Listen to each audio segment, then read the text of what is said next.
ഇനി ദൈവിക ക്ഷമയുടെ രണ്ടാമത്തെ പ്രത്യേകത, അവൻ തെറ്റ് ചെയ്തവരെ കൊണ്ട് പരിഹാരം ചെയ്യിപ്പിച്ചില്ല. പിന്നെയോ തെറ്റിന് പരിഹാരം സ്വയം ഏറ്റെടുത്ത് ചെയ്തു. ഇവിടെ ക്രിസ്തീയ വിശ്വാസത്തിൻ്റെ ഒരു ആത്മീയ രഹസ്യം പരിശുദ്ധാത്മാവ് ചുരുളഴിക്കുകയാണ്. വലിയ പ്രാർത്ഥനയും ഏറെ ഏകാഗ്രതയും ആവശ്യമാണിവിടെ. നമുക്ക് ശ്രദ്ധിക്കാം. മനുഷ്യൻ്റെ തെറ്റിന് ദൈവം എങ്ങനെയാണ് പരിഹാരം ചെയ്തത്?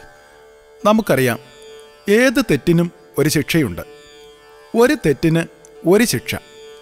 ചിലപ്പോൾ ശിക്ഷയ്ക്ക് 2 ഭാഗങ്ങളുണ്ടാകാം, തടവും പിഴയും. ഇതും ഒരു ശിക്ഷയുടെ 2 ഭാഗങ്ങളാണ്. ഒരുപാട് തെറ്റുണ്ടെങ്കിൽ ശിക്ഷ ഒന്നിച്ചനുഭവിച്ചാൽ മതി. ചില തെറ്റുകൾക്ക് മരണം വരെയാണ് ശിക്ഷ, മറ്റു ചില തെറ്റുകൾക്ക് മരണമാണ് ശിക്ഷ. ഇനി ശിക്ഷ ഏൽക്കുന്ന വ്യക്തി എപ്പോൾ മരിക്കുന്നുവോ അപ്പോൾ ശിക്ഷ അവസാനിക്കും.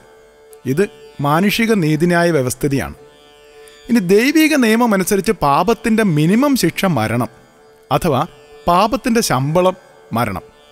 മാക്സിമം ശിക്ഷ നരകം. ഇനി മാനുഷികമായാലും ദൈവികമായാലും ഒരു തെറ്റ് ചെയ്താൽ ഒന്നുകിൽ ശിക്ഷിക്കപ്പെടണം, അല്ലെങ്കിൽ ക്ഷമിക്കപ്പെടണം. ശിക്ഷ പാപത്തിന് പരിഹാരമേൽക്കലാണ്, പരിഹാരം ചെയ്യലാണ്. പ്രായശ്ചിത്തം ക്ഷമിച്ചു കിട്ടുന്ന വ്യക്തി അനുഷ്ഠിക്കേണ്ട കർത്തവ്യമാണ്. അതുകൊണ്ട് തന്നെ പരിഹാരവും പ്രായശ്ചിത്തവും രണ്ടും രണ്ടാണ്. ഈ വിഷയം മോചനം എന്ന എപ്പിസോഡിൽ ആഴത്തിൽ നാം വിശകലന വിധേയമാക്കുന്നതാണ്. ഇനി ദൈവത്തെ നീതിമാൻ എന്നാണ്, അഥവാ നീതിമാനായ ദൈവം എന്നാണ് നാം അഭിസംബോധന ചെയ്യുക. അവൻ തികച്ചും നീതിമാനാണ് താനും. തെറ്റിന് ശിക്ഷ നീതിയാണ്. വീട്ടിൽ തെറ്റ് ചെയ്താൽ മാതാപിതാക്കളുടെ ശിക്ഷ, സ്കൂളിലായാൽ അധ്യാപകരുടെ ശിക്ഷ, രാജ്യത്തായാൽ രാജ്യനിയമങ്ങൾ അനുസരിച്ചുള്ള ശിക്ഷ. ഒരു തെറ്റിന് ഒരു ശിക്ഷ, അതാണ് നീതി. അതുകൊണ്ട് ശ്രദ്ധിക്കുക, ദൈവം നീതിമാനാകയാൽ തെറ്റിന് ശിക്ഷ നൽകാതെ വയ്യ. കാരണം കൊളോസസ് 3:2 അവിടുത്തെ സന്നിധിയിൽ മുഖനോട്ടമില്ല. ആര് തെറ്റ് ചെയ്താലും ശിക്ഷിക്കപ്പെടണം. ദൈവത്തെ മറ്റൊരു രീതിയിൽ നാം അഭിസംബോധന ചെയ്യുന്നത് ദൈവം കാരുണ്യവാനാണ്, അഥവാ കാരുണ്യവാനായ ദൈവം എന്നാണ്. ദൈവം നീതിമാനായിരിക്കുന്നത് പോലെ കാരുണ്യവാനുമാണ്. അർഹതയില്ലാത്തിടത്തേക്ക് കരകവിഞ്ഞൊഴുകുന്ന ദിവ്യസ്നേഹമാണ് കാരുണ്യം എന്ന് നാം അഗാപ്പെ എന്ന എപ്പിസോഡിൽ കണ്ടതാണ്. അതെ, അവൻ പരമകാരുണികനാകയാൽ ക്ഷമിക്കാതെയും വയ്യ. നീതിമാനാകയാൽ ശിക്ഷിക്കാതെ വയ്യ, കാരുണ്യവാനാകയാൽ ക്ഷമിക്കാതെയും വയ്യ. സങ്കീർത്തനങ്ങൾ 99:8 അങ്ങ് അവർക്ക് ക്ഷമിക്കുന്ന ദൈവമായിരുന്നു, തെറ്റുകൾക്ക് ശിക്ഷ നൽകുന്നവനും. തെറ്റ് ചെയ്തവനെ വെറുതെ വിട്ടാൽ ദൈവം നീതിമാനല്ലെന്ന് വരും, ക്ഷമിക്കാതിരുന്നാൽ കാരുണ്യവാനല്ലെന്നും.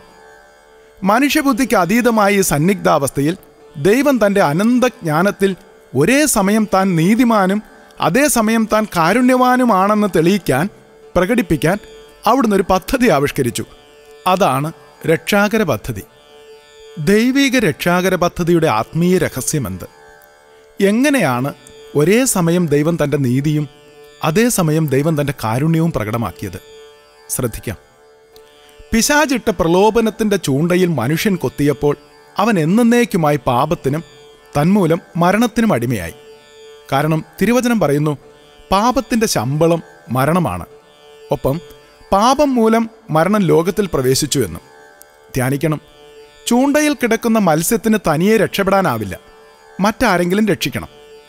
പാപം മൂലം ദൈവിക പിതൃത്വം ഉപേക്ഷിച്ച മനുഷ്യൻ പിശാചിനെ അനുസരിക്കുക വഴി അവൻ അടിമയാകുകയും തജ്ജന്യമായി ദൈവിക നീതിയും കരുണയും ചോദ്യം ചെയ്യപ്പെടുകയും ചെയ്തു.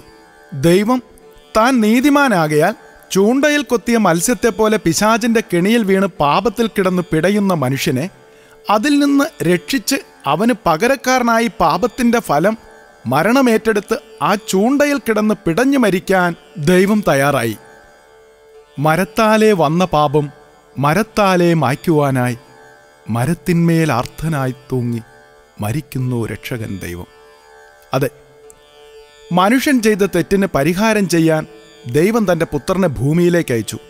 അതാണ് ദൈവപുത്രൻ്റെ മനുഷ്യാവതാരം. ഇവിടെ ഒരു ചോദ്യം ഉയർന്നു വരാം. ഒരാൾ ചെയ്യുന്ന തെറ്റിന് മറ്റൊരാൾക്കോ മനുഷ്യൻ ചെയ്യുന്ന തെറ്റിന് ദൈവത്തിനോ പരിഹാരം ചെയ്യാനാവുമോ? തികച്ചും ന്യായമായ ചോദ്യം. തീർച്ചയായും പരിഹാരം ചെയ്യാനാവും. വിശദമാക്കാം. നിങ്ങളുടെ 15 വയസ്സുള്ള മകൻ നിങ്ങളറിയാതെ അയൽവാസിയോട് 500 രൂപ കടം വാങ്ങിച്ചു. ഈ മകൻ ആ പണം ദൂർത്തടിച്ച് നശിപ്പിച്ചു കളഞ്ഞു എന്ന് കരുതുക. ഇത് തികച്ചും തെറ്റായ ഒരു പ്രവൃത്തിയാണെന്ന് നാം സമ്മതിക്കും. ഇനി പണം തിരിച്ചു കൊടുക്കേണ്ട സമയമായിട്ടും കിട്ടാത്തതുകൊണ്ട് പല പ്രാവശ്യം ചോദിച്ചിട്ടും കൊടുക്കാൻ മകൻ്റെ കയ്യിൽ പണമില്ലെന്ന് കരുതുക.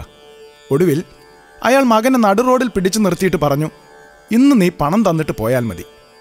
മകൻ അവിടെ നിന്ന് കരയാൻ ആരംഭിച്ചു.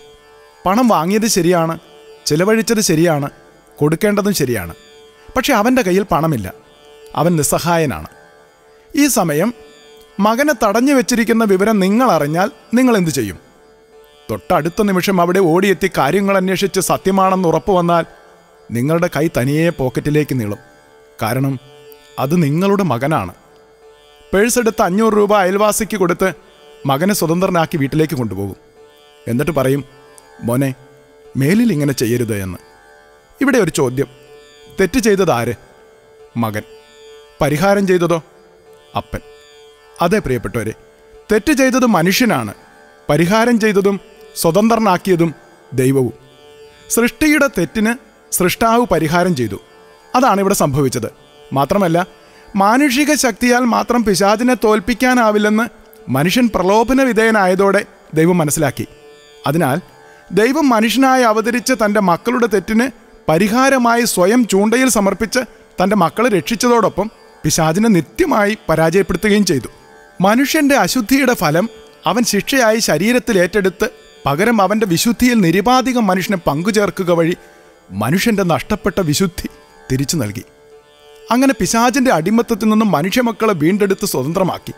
മാത്രമല്ല, വീണ്ടും പിശാചിനെ അടിമയാകാതിരിക്കാൻ ലോകാവസാനം വരെ അവൻ്റെ കൂടെ നിന്ന് സഹായിക്കാൻ മറ്റൊരു സഹായകനെയും അവൻ ഏർപ്പെടുത്തി. ആ സഹായകൻ്റെ പേര് പരിശുദ്ധാത്മാവാണെന്ന് പറയേണ്ടതില്ലല്ലോ. ഈ രക്ഷാകര സംഭവത്തിൽ പിതാവ് പാപിക്ക് വേണ്ടി പകരക്കാരനായി മരിച്ച രക്ഷകനായ പ്രിയപുത്രനെ, യേശുവിനെ, മരണത്തിൽ നിന്നും ഉയർപ്പിച്ച രക്ഷാകര സംഭവം ശുഭപര്യവസായിയാക്കി.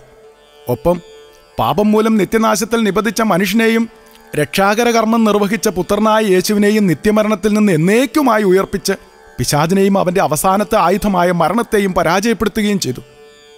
പിശാചിൻ്റെ മരണമെന്ന അവസാനത്തെ ആയുധത്തെ ദൈവം ഉയർപ്പുന്ന തൻ്റെ വജ്രായുധം കൊണ്ട് തകർത്ത് സാത്താൻ്റെ മേൽ എന്നേക്കുമായി സർവാധിപത്യം നേടി, ആത്യന്തിക വിജയം നേടി. മരണമേ, നിന്റെ ദംശനം എവിടെ എന്ന് ഓരോ വിശ്വാസിക്കും ആത്മധൈര്യത്തോടെ സാത്താനോട് ചോദ്യമുന്നയിക്കാൻ തക്കവിധം ഉയർപ്പ് മരണത്തിന്മേൽ സർവാധിപത്യം നേടി. അതെ, ആദ്യ ആദം മരണകാരണമായെങ്കിൽ രണ്ടാം ആദം മിശിഹ ജീവകാരണമായി.